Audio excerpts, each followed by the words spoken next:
A thread by Carlos Osuida.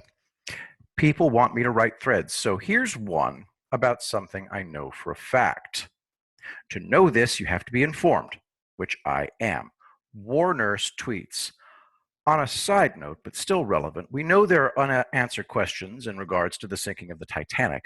Another significant event of the past century was the Hindenburg. What really happened to the Hindenburg? Who died during the accident? Q. November 12th, 2017, post number 142. Second tweet from War Nurse. This is a complete list of the guest occupants. Officers and crew are listed on the site. Who was on board the Hindenburg that was so important? Carlos posts the passenger list. This is the first time I've read anywhere that the Rothschilds caused the Hindenburg crash, but the way conspiracy theorists work is they try to distract you. The passenger list doesn't matter. The Hindenburg was going to crash no matter what, due to human error, nature, and the design flaws of all rigid airships. The Germans used dirigibles as strategic bombers in World War I. They used hydrogen as a lifting gas and were covered with dope, as they were all World War I aircraft. Dopes containing nitrocellulose were insanely flammable. The German Zeppelins used gas bags made of the intestines of oxen.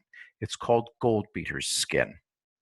No matter how careful you are in gluing the pieces together and sealing it, the bags ripple in flight.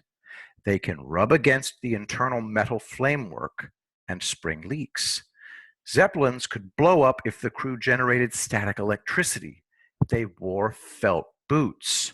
The Germans tried to make these flying crematoria safer by making them fly high above the range of British interceptors. But the British created the Comet class of night interceptors. My favorite is the Sopwith 1 1/2 Strutter Comet.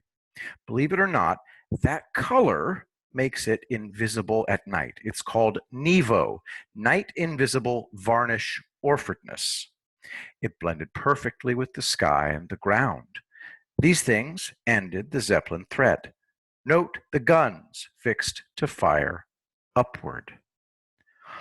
A lightened airframe, a powerful engine, invisibility, and upward firing guns loaded with incendiary ammunition versus a flying crematorium. On to the Hindenburg. Why did it crash? The Germans replaced the goldbeater's skin for the gas bags with 3 layers of cotton. The center layer saturated with gelatin. The skin was cotton, covered with cellulose acetate, butyrate, and aluminum powder, which was not any more flammable than your jeans. They wanted to use helium, but we embargoed it, so they were forced to use hydrogen. This is the first thing that doomed the Hindenburg. See, the gas bags still rippled in flight. They were already leaking before the airship landed at Lakehurst, New Jersey. The leak was in the top of the rearmost gas bag, right in front of the vertical rudder. Technically, they're known as gas cells. See how soft and floppy it is? See how it touches the steel interior framework? The Hindenburg tried to land at Lakehurst on May 6, 1937, but the plan was to use the American technique of a flying moor, which the Germans had tried only a couple of times. An airship had to be attached to the mooring mast in order to complete the landing. The Germans were used to coming in at the level of the mooring mast. The airship would drop ropes for the ground crew to grab, and then it would drop a steel mooring cable that the ground crew would attach to the mast. As the ground crew held the ropes to prevent the airship from getting out of control, a winch slowly pulled the airship toward the mast by the steel cable. Then the airship would be locked to the mast by the nose. Under the American system, the airship came in high and dropped the ropes and cable. This required far fewer ground crewmen. Remember, in 1937, we had a very low number of service members, so the inexperienced Germans and the impatient Americans botched the first attempt. A storm was brewing. The Germans came around fast, turning twice at high speed. The ship was way out of trim, with the stern sagging. Captain Pruss, the Hindenburg's skipper, ordered water ballast dropped, and the crewmen ran to the nose to raise the stern. The water ballast soaked the ground and the ropes. It started to rain. One soaked rope was attached to the steel mooring mast. Witnesses said the skin in front of the tail began to flutter, indicating a major gas leak.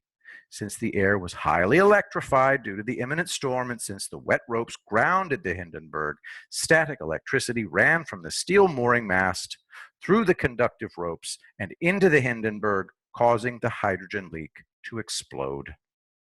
This is what American and German investigators concluded at the time. All the folderol ever since is simply people trying to make money or seem smarter than the rest of us, or blame the Rothschilds, which is a new one to me. But as always, there's no mystery here. Human error, nature, and design flaws. Not even the Rothschilds could have engineered this disaster.